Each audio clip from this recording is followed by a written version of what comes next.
Magandang araw sa ating lahat mga boxing fans, saan mang panig ng mundo. Ang bakbakan o labanan nating tatalakayin ngayon, ito po ay sa pagitan ni Jono Inay na ating kababayan kontra po sa isang Japanese knockout artist na si Jin Sasaki. Na kung saan ang kanilang fight schedule po ay sa Mayo 16, 2024, nagaganapin sa Korakuen Hall, Tokyo, Japan. So dayo dito si kabayan po. Paglalabanan nila ang bakanting OPBF welterweight title, maging ang kasalukuyang hawak-hawak nitong si Jin Sasaki na WBO Asia Pacific welterweight title.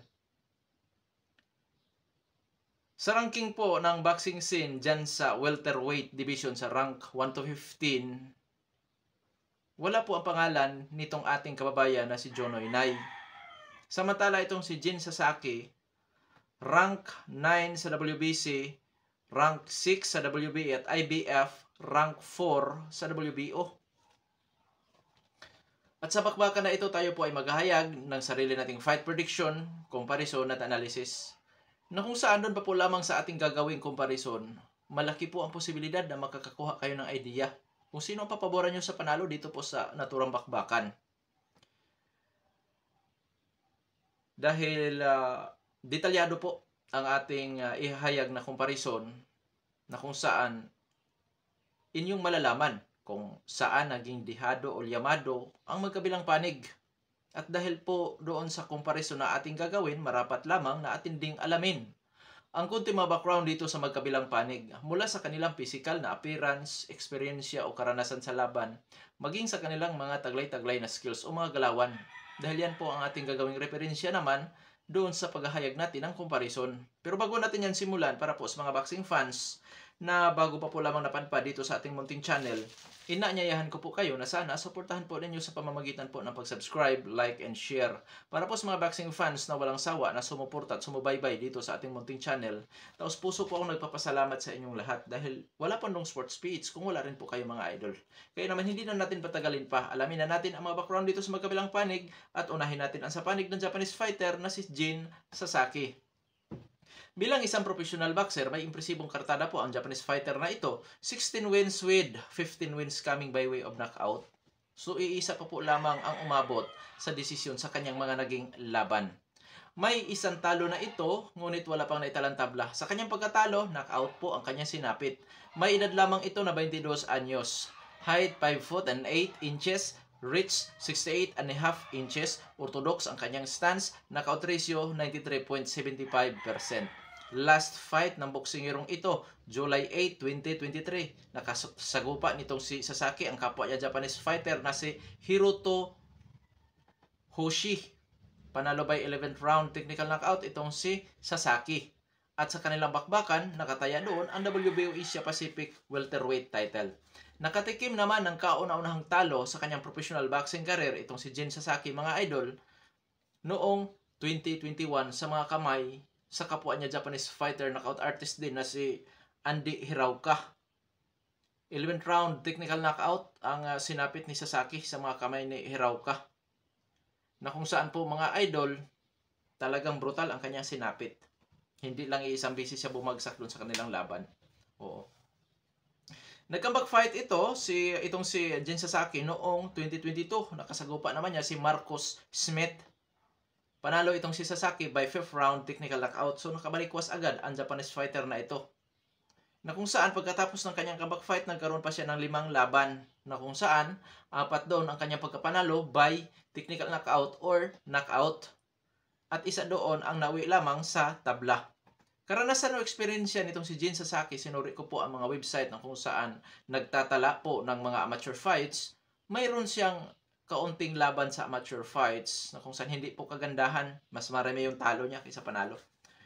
Pero dito po sa professional boxing, ang pinakamatinding nakalaban pa po lamang nitong si Jin Sasaki ay si Andy Hirauka, na kung saan po mga idol nakita natin ang kanyang limitasyon, kung gaano siya katibay at kung paano siya nakabangon pagkatapos doon sa brutal na pagka-knockout niya sa mga kamay ni Andy Hirauka. Yun po ang nagbibigay sa kanya ng magandang karanasan, yung laban niya kay Hirauka. Magngalan pa tayo ng dalawa, katulad ni Keita Obara, Ryota Toyoshima, na kung saan kapwa niya Japanese fighter, na masasabi kong maganda rin po ang mga record ng kanyang nakalabanayan na kung saan nga itong si Jin Sasaki ay kasalukuyang nasa world ranking na. Sa skills naman na taglay-taglay ni Jin Sasaki, boxer puncher po ito para sa akin. Oo, sa aking obserbasyon sa kanyang skills. Kasi sa boxer puncher po, may mga galawan po yan na nakapaloob. Pressure fighter style, defensive style, lumalaban sa brulan o tututo na bakbakan, may counter punching style. Itong si Jin Sasaki naman malimit na may pagka-agresibo ito. Marami din po ito kung bumabato ng suntok, may bughos-bughos na sugod na kung saan dapat mag-ingat ang kanyang mga katunggali, baka magulat at makapagpatama pa ito ng matitinding patama. Lalo na yung kanyang overhand right at lip hook mga idol na kung saan pagka yan ang makatama ay may kalalagyan po talaga ang kanyang mga katunggali. Taglay nito ang power, timing at accuracy. Pagdating sa depensa, maraming butas sa depensa po itong si Jin Sasaki na kung saan masasabi kong delikado. Baka matamaan siya sa mga counter puncher. Lalo na't expose ang kanyang kahinaan pagdating po sa panga. Oo. Pero sa kanyang mga naging huling laban mga idol, kumakain din po talaga ng kamao ang boksingerong ito.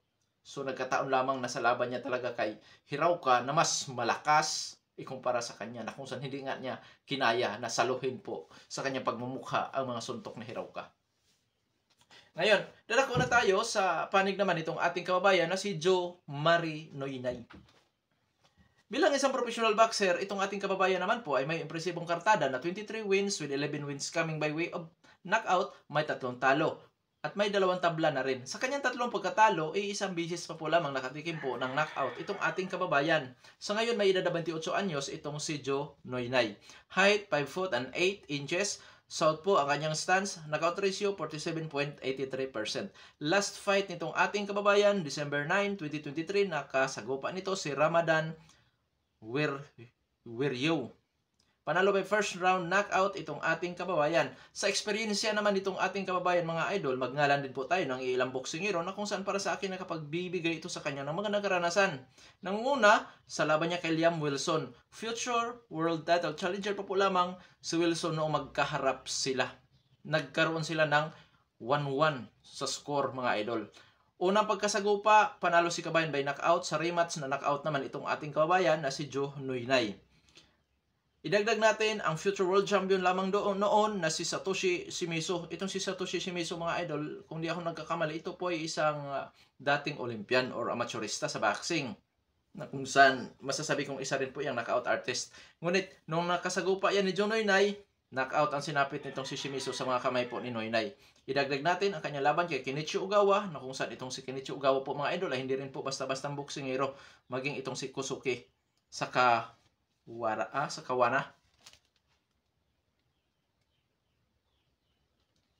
Ngayon, sa skills naman itong ating kababayan, boxer puncher din po. Pressure fighter style, defensive style, lumalaban sa brulan o tututo na bakbakan, may counter punching style. Taglay naman ni kabayan ng hand speed, timing at accuracy. Siyempre may power din kaya paano itong ating kababayan. Bagamat mababa lamang ang kanyang knockout ratio, pero masasabi natin mga idol na pag nakatama ng solido ito, may kalalagyan din po ang katunggali. At yung mga tinumba niya, hindi rin po mga basta-basta. Biruin nyo, mga future world champion po ang kanyang nakatunggali. Na kung saan tinalo pa nga niya. Yun sa laban lamang kay Wilson, kabawi si Wilson talaga sa kanya mga idol. Which is dayo naman siya doon sa bansa na yun. Doon sa bansang Australia.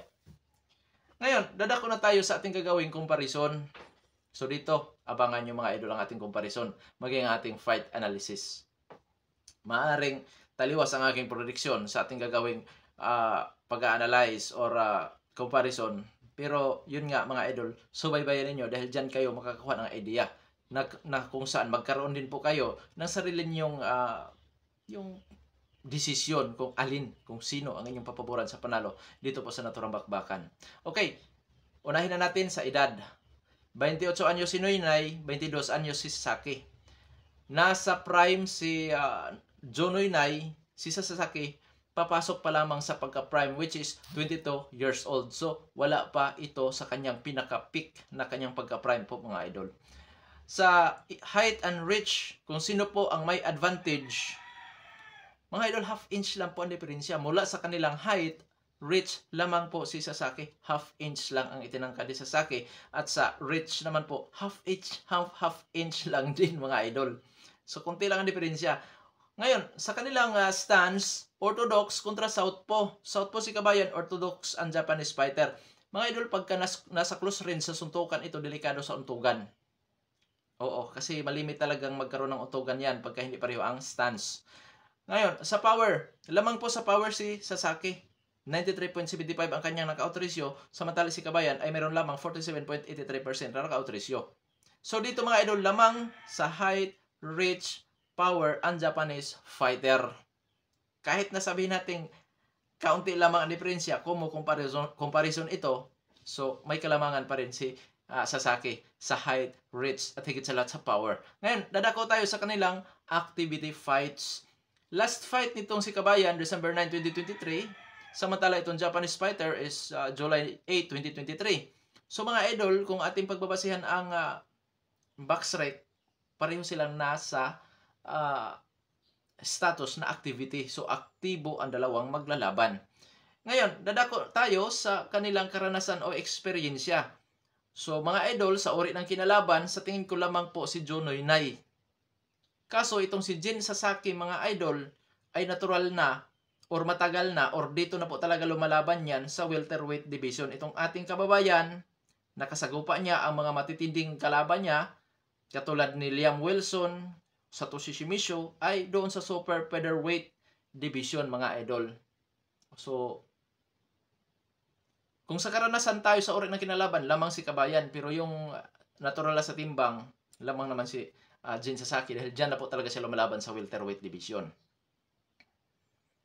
Welterweight division, super lightweight division, lumalaban itong si Sasaki. Ngayon, dadako tayo sa kanilang skills, parehong boxer puncher. So nakadepende kung kaninong strategy o diskarte sa laban ang mangingibabaw. Ang husay ni Kabayan sa pagbato ng mga jab, mga kombinasyon, or ang pagka-agresibo taglay ang power nitong si Jin Sasaki. So nakadepende po yan mga idol. Sa pangkalahatan, sino ang Yamado? Sa mata ng maraming fans, Yamado po si Jin Sasaki, which is ito po ay kasalukuyang nasa world ranking, nasa 4 major title belt dyan sa welterweight division. Si Kabayan kasi wala po sa ranking dyan sa welterweight division. So yun ang isa sa masasabi natin doon may kalamangan si Jin Sasaki. Pero sa pangkalahatan dito po sa ating ginagawang comparison, halos 50-50 lamang po mga idol. Oo. Kasi kung lamang man sa power si Jin Sasaki, hindi na rin po yan bago sa experience ni Jonoy Nai na makalaban ang kapwa makalaban ang mga knockout artist, which is yung katulad ni Shimizu, Kenichi Ogawa, Liam Wilson, ay hindi rin po yan mga basta-basta, mga power puncher po yan mga idol. Oo. So hindi bago. Kaya masasabi kong 50-50 nga yan mga idol para sa akin. Dagdag natin kalamangan naman ni Jin Sasaki, yung dako na pagdadaosan sa laban. Dahil nga, dayo si Kabayan at siyempre kung magkaroon lamang ito ng closed fight, dikit sa scorecard, ay delikado si Kabayan na matatalo sa puntusan. Kahit masabihin natin nakalamang si Kabayan ng ilang round, pero pagka-close fight lang mga idol, delikado si Kabayan dyan. Dahil dayo nga siya. So dyan, inyo nang napapansin kung saan naging Yamado o Dihado ang magkabilang panig. So, Kuya Dong Sports, sa iyong pananaw, para sa akin, dito sa ginagawa nating comparison, 50-50. Oo, pero mas kilala si Jin Sasaki dito sa naturang bakbaka na ito dahil nga nasa world ranking siya. Opo. At sa pangkalahatan, kung titingnan ng maraming fans, Yamado si Jin Sasaki. Oo. Pero sa akin, 50-50 lang ito. Kasi nga, sa physical na appearance at sa ginagawa nating comparison mula sa kanilang physical na appearance, experience o karanasan sa laban, maging sa kanilang mga taglay-taglay na skills. So ngayon mga idol, dadako na tayo sa ating official prediction. Sino ba ang may malaking tsansa sa panalo? So official prediction na tayo. Official prediction ko po dyan, Jin Sasaki ang mananalo by technical knockout. At kung mawi sa puntusan, bagamat may laban itong ating kababayan, pero posibleng makalamang pa rin si Jin Sasaki gamit ang kanyang power at pagka-agresibo na kung saan pwede niyang may domina ang buong laban. Kumo, 50-50 sa ating comparison, hindi ka gulat-gulat na itong si Junoy na naman, manalo by knockout sa bakbakan na ito. Dahil kinakailangan niyang manalo talaga or kailangan niyang i-knockout itong Japanese fighter para iwas daya, iwas favoritism, iwas hometown decision. Kinakailangan ni Kabayan ang pag-knockout dito sa Japanese fighter. Katanungan niyo, siguro posibleng katanungan niyo dyan, Kuya Dong Sports, kaya bang i-knockout ni Junoy Nay si Jin Sasaki? Oo, kayang-kaya. Nakadepende lang ito sa gagawing adjustment at timing ni Kabayan, mga idol. May kakayahan siya na talunin by knockout itong Japanese fighter. Lalo na't, siyempre, expose na rin ang Japanese fighter kung saan siya mahina, which is sa mukha. Oo. Pero dito, mga idol, sa puntusan naman, kung sakali mawi sa puntusan, may tsansa pa rin si Kabayan, pero tagilid na siya dyan, mga idol. Pero hindi rin natin pwedeng sabihin na kumot tagilid ay talo ka agad. This is boxing. Anything can happen. Hindi porkit dihado sa puntusan sa pananaw ng Dong Sports PH, itong ating kababayan na si Junoy Nay ay talo na kaagad. Nakadepende pa rin yan sa kanyang gagawing adjustment. At syempre, mga idol, may laban po talaga si Kabayan pagdating sa adjustment dahil experienced po siya. Opo.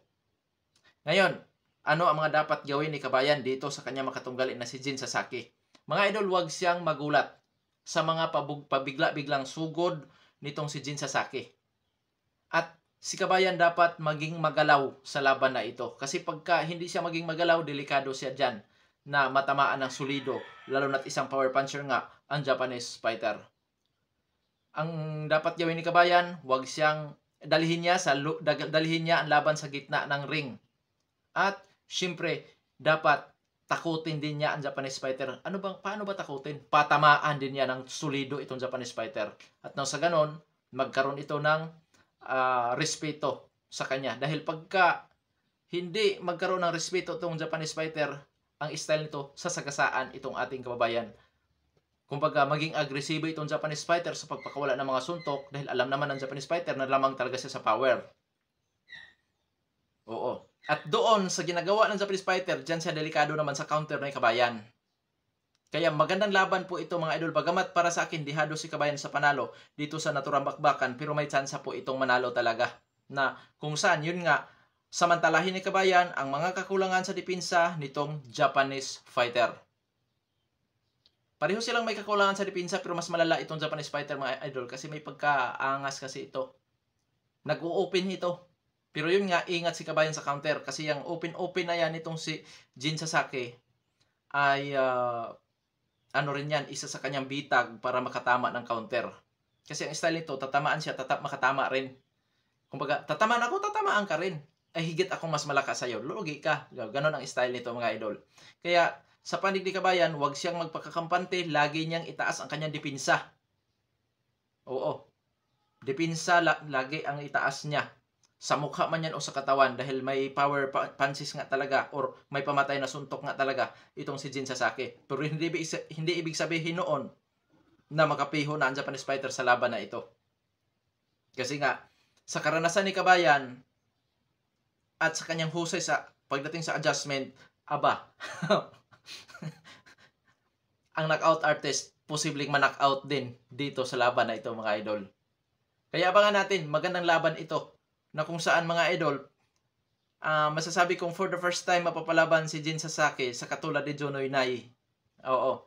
Bagamat hindi birong kalaban si Andy Hirauka, pero si Andy Hirauka naman kasi, mga idol, kung tutuusin, mas malaki, mas matangkad kay Jin Sasaki. Oo, mas malaki yon. At siyempre knockout artist si Andy Hirauka. Itong si Noy Nay, maraming galaw ito, mga idol, na kung saan masasabi kong yun ang pangtapat niya sa power punching nitong si Jin Sasaki sa kanilang laban. Kaya dito, mga idol, bagamat para sa akin dihado nga si Kabayan sa panalo, pero may tsansa pa rin itong manalo. Oo. Na kung saan hindi kagulat-gulat na manalo itong ating kababayan. Siyempre, ako, ang gusto kong manalo si Kabayan. Lamang, siyempre, sa paghayag natin ng prediksyon sa bakbakan na ito, dapat patas, na kung saan wala po akong papanigan. Sa mga nagtatanong kung ako ba ay pumupusta, hindi po ako pumupusta. Bakit? Bawal sa aming religion, at pangalawa, hindi ko po nahiligan ang pumusta talaga. At siyempre, kung pupusta ako, magiging bias ako sa aking paghahayag ng prediction, fight analysis sa laban. Gets nyo ba mga idol kung bakit? Kasi kung pupusta ako, ang papaboran ko, yung pupustahan ko. Hahanapin ko yung kahinaan ng kalaban. Kasi doon ako sa pupustahan ko. Pero dahil sa hindi ako pupusta, hindi ako related sa kahit anumang sugal, mga idol, kaya itong ating ginagawang prediction, fight analysis ay pawang patas na kung saan wala tayong papanigan sa paghayag ng prediction sa laban. Hanggang dito na lamang. Ito po ang Long Sports PH. Maraming salamat po.